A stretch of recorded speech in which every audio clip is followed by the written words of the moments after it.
What if I told you you could make head cam horsepower with simple bolt-ons? Would you believe me? Well, I'm gonna tell you exactly how we did just that on these two beautiful ZL1s.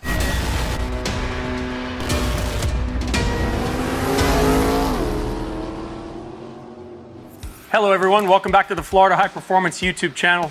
We have a really jam-packed, exciting episode for you. We're gonna be covering the 101 on port injection. Whether you drive a Camaro, Corvette, CTSV, or even a late model truck, I'm gonna convince you by the end of this episode that port injection is undeniably the way to go for big horsepower. Now guys, before we continue with the video, we got a very special treat today. We happen to have our tuner here, Derek Dunbar, came all the way from Louisiana to join us here at Florida High Performance, specifically for this video. In this episode, I'm gonna dive into an installer's perspective on both port injection systems we utilize on these individual vehicles. And I am going to enlighten you on how both these port injection systems, from a tuner's perspective, work. So you've seen our other videos on this channel. You know I'm always harping on fuel. If it's a DI car, fueling, right? Without fuel, we're not gonna make any horsepower. Well, these ZL1s are no exception. Even though they're bolt-on cars, at the end of the day, we're always limited by fueling. The first of two vehicles we're gonna feature today is Austin's 2019 Crush ZL1 1LE, which of course I'm partial to. As you know, I own Bad Punkin' ZL1. Same color, same scheme, gotta love it. Austin's ZL1 features a full bolt-on package from Florida High Performance, which includes things like a Rotofab cold air intake, a K-Tech 103mm throttle body, a Joker's Raceport LT4 Supercharger, an upper-lower pulley, as well as long tube headers and full exhaust. Austin's fuel system is relatively straightforward. It features a DSX auxiliary low side, factory LT4 high pressure fuel pump and injectors, as well as the all-new, ever-popular DSX Atlas port controller.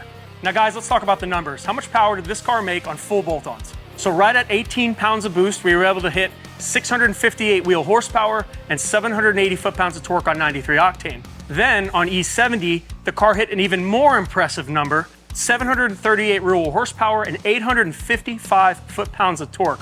At the heart of this build, and what allowed us to make those awesome numbers on bolt-ons, is the Atlas port controller from DSX Tuning.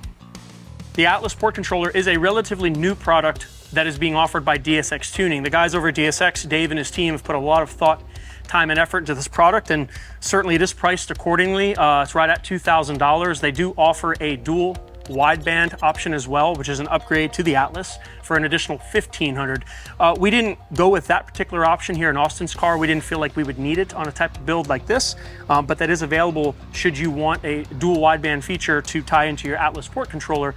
They offer that, which is nice. The standard setup is going to come with the Atlas port controller as well as their harness, which makes things a little bit easier to install. Guys, overall, this system is well thought out. It's well built, it's very robust. And for a seasoned technician or somebody who's well-versed in wiring, who kind of understands what you're doing here, really shouldn't be much of a problem installing this system.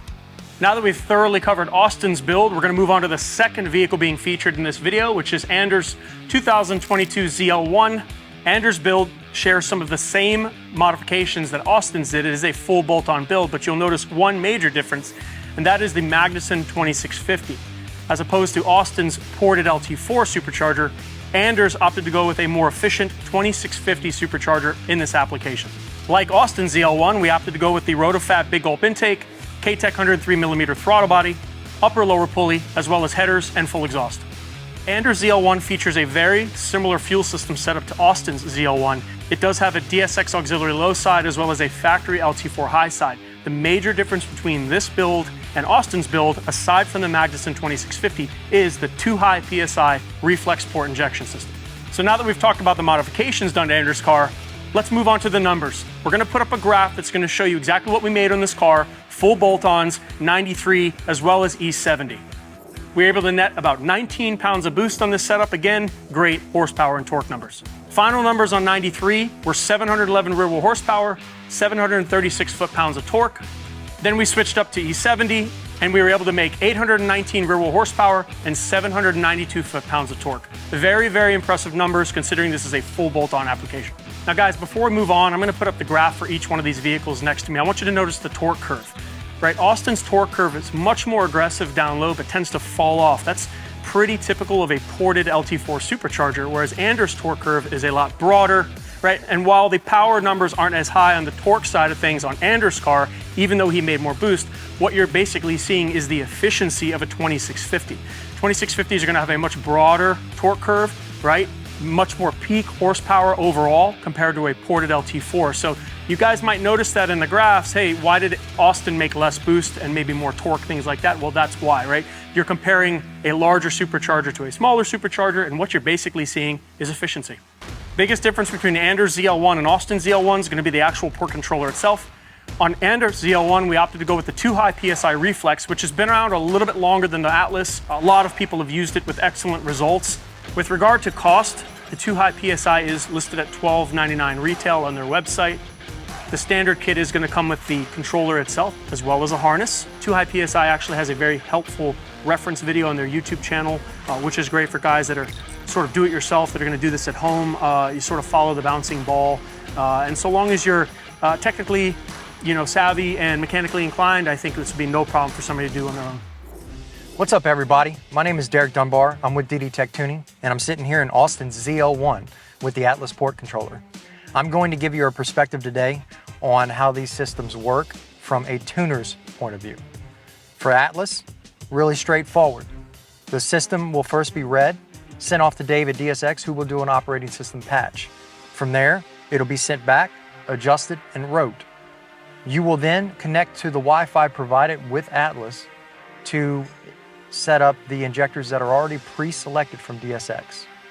If you need aftermarket injector support, you can email DSX and they'll be able to set that up in the Atlas controller for you.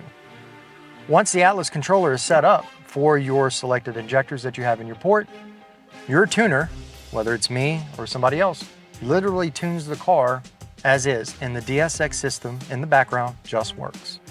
Let's hop into Anders' car here and talk about the TooHighPSI system. The TooHighPSI system is another port controller that is highly recommended and works really, really well. You're supplied a thumb drive with the information that you need for the port setup, as well as downloading Tuner RT Pro to adjust the port system to control the fueling curve.